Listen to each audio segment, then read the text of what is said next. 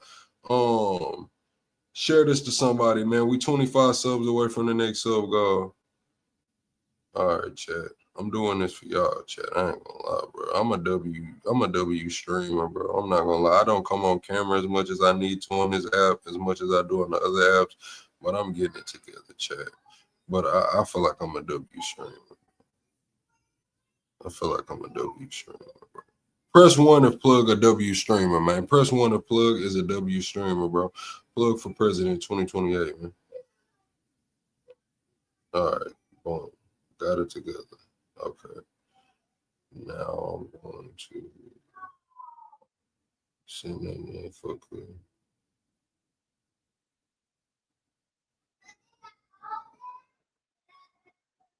Double tap the screen, shut a live out. You say P for P 2028? Nah, man, it's plug. Yeah, P for P. I didn't know what P for P meant. Okay. Now I know plug for president. Straight up. But look, I had to make another thumbnail, chat, because I told y'all that after I end this live, because I'm not playing no clips, we finna go live again. I'm gonna end this live after I finish reading this shit, and then I'm gonna fire up another live, and we're gonna talk about Trump dissing Juneteenth and all of that shit. We're gonna talk about Trump dissing Juneteenth and all of that shit. But I have to, y'all gonna have to show up for me, because I'm gonna have to end this live, and it's not gonna send y'all no notifications out. So y'all gonna have to just pull right back up. You know what I'm saying? But let me finish this lawsuit first. I was just getting the thumbnail together. It says, for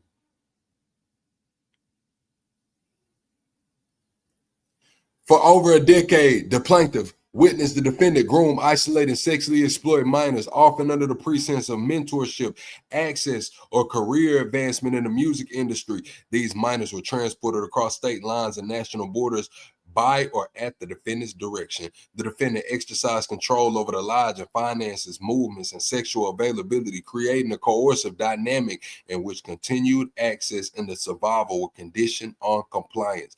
Plaintiff firsthand observed observations confirmed that the defendant's actions were not isolated or circumstantial. Were not isolated or circumstantial,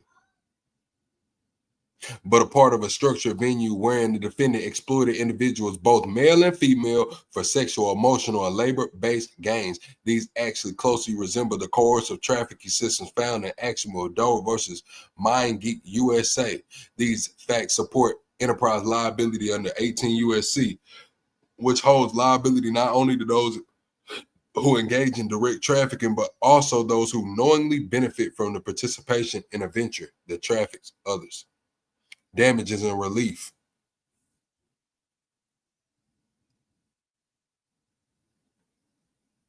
Over $610,000 in unpaid wages and unheld per diem. Loss of authorship credit royalties and back-end publishing revenue. Severe emotional distress, including symptoms of PTSD, depression and anxiety, reputational harm, and career sabotage from systemic erasure and coercion.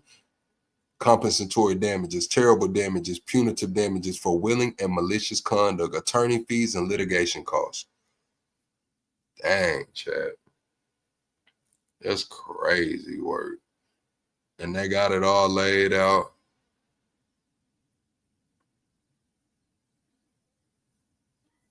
All right, so the rest of this is really just saying what he's getting the money for and sneaker addict touring and shit. All right, here goes some more pictures. Let's see what the pictures is. Oh, they got Fat Joe album picture and they're saying that he didn't care about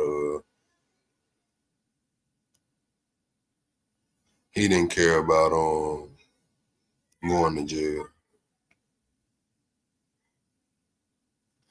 But yeah, Chad, that's what's going on with the Fat Joe case, man. We'll come back on and touch on it tomorrow. Oh, we are like 3 hours in. Yeah, chat. I'm finna end this live and I'm finna post another live. We'll be back over here in like 15 minutes. We'll be back live in 15 minutes with the Trump, man. Double tap the screen, shut a live out on your way out. I appreciate y'all for rocking with me, man. We will be back in about 15 minutes to rock out.